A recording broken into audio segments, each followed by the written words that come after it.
मनुष्य खुद ईश्वर तक नहीं पहुंचता है, बल्कि जब वो तैयार होता है तो ईश्वर खुद उसके पास आते हैं। जितना हो सके सरल और सच्चे बनने की कोशिश करें, स्मार्ट बनने की नहीं। हमें ईश्वर ने बनाया है, कोई मशीन नहीं। लोगों को उतनी ही इज्जत दो जितने में अपनी इज्जत कम ना हो। ज़्यादा इज्जत देने में कुछ लोग सिर चढ़ जाते हैं। इंसान सुनता आधा है, समझता चौथाई है, सोचता शून्य है, लेकिन प्रतिक्रिया दुगनी देता है। शब्दकोश में मिलता नहीं अर्थ है, इंसान को समझने में इंसान ही असमर्थ है। सबसे ज़्यादा नफरतों का सामना सच बोलने वालों को और लोगों की भलाई करने वालों को ही करना पड़ता है। हम दिए इसलिए प्रज्वलित करते हैं ताकि अंधकार को मिटा सकूं।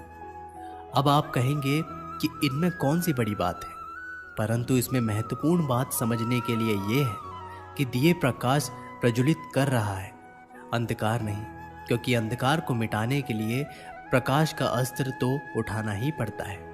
बुराई को बुराई से नहीं, अच्छाई से जीता जाता है। अन्याय को अन्याय से नहीं, न्याय से लड़ा जाता है। क्रोध को क्रोध से नहीं, क्षमा का साथ लेना होता है। ठीक उसी प्रकार एक लोहे को लोहा काटता है, परंतु एक ठंडा लोहा ही गर्म लोहे को काटता है। इसलिए यदि आपको अपने जीवन में विजय होना है तो अपने शस्त्रों को, अपने अस्त्रों को सोच समझकर उठाइए, क्योंकि एक अनुचित सोच परिणाम भारी प्रभाव डाल सकती है। श्री कृष्ण कहते हैं कि जरूरी नहीं कि जिसमें सांसें नहीं वही मुर्दा है, जिनमें इंसानियत नहीं वह भी तो मुर्दा है। कुछ लोग अपनी जिंदगी उन लोगों के लिए खराब कर लेते हैं जिन्हें उनकी कोई फिक्र ही नहीं होती। सबक तो बहुत सिखाया है तूने ये जिंदगी, शुक्रिया तेरा कि किसी का दिल दुखाना नहीं सिखाया। कितना जल्दी दूर हो जाते हैं वो लोग जिन्हें हम जिंदगी समझकर कभी खोना नहीं चाहते। अपने आप को ऐसा बना लो कि कोई तुम्हारा साथ हो या ना हो, तुम्हें किसी चीज़ का गम ना हो। मैं कल को तलाशता रहा दिन भर और शाम होते होते मेरा आज भी डूब गया।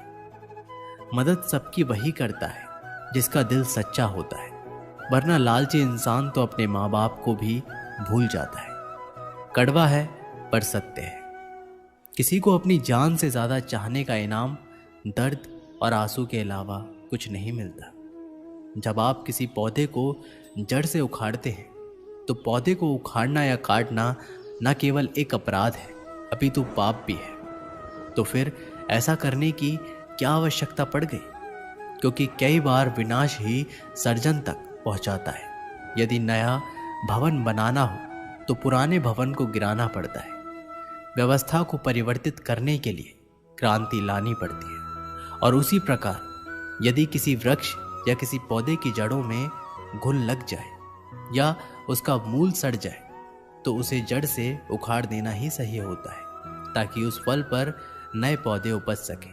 श्री कृष्ण कहते हैं बात तब बिगड़ती है जब चीज़ों से प्यार किया जाए और लोगों का इस्तेमाल किया जाए। जिंदगी में मंजिल तो मिल जाती है, लेकिन वो लोग नहीं मिलते जिन्हें दिल से चाहा हो। ना पूरी तरह से काबिल, ना पूरी तरह से पूरा है। हर एक व्यक्ति कहीं ना कहीं से अधूरा है। किसी एक्सरे में भी नहीं आते वो जख्म जो अपने दे जाते हैं।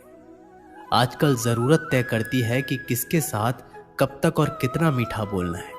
इतिहास गवाह है, प्यार के बदले प्यार नहीं, धोखा ही मिलता है। जो दूसरों का हक और खुशी छीन लेता है उसका हिसाब वक्त ज़रूर लेता है। कोई मुझसे पूछ बैठा बदलना किसको कहते हैं? सोच में पड़ गया हूँ मैं, मिसाल किसकी दूँ, मौसम की या अपनों की? ये भी अच्छा है कि ये दिल सिर्फ सुनता है, अगर बोलता होता तो कयामत ही आ जाती। कभी आप ब्रह्म मुहूर्त में जागे हैं? जाग कर देखिए, संध्या होने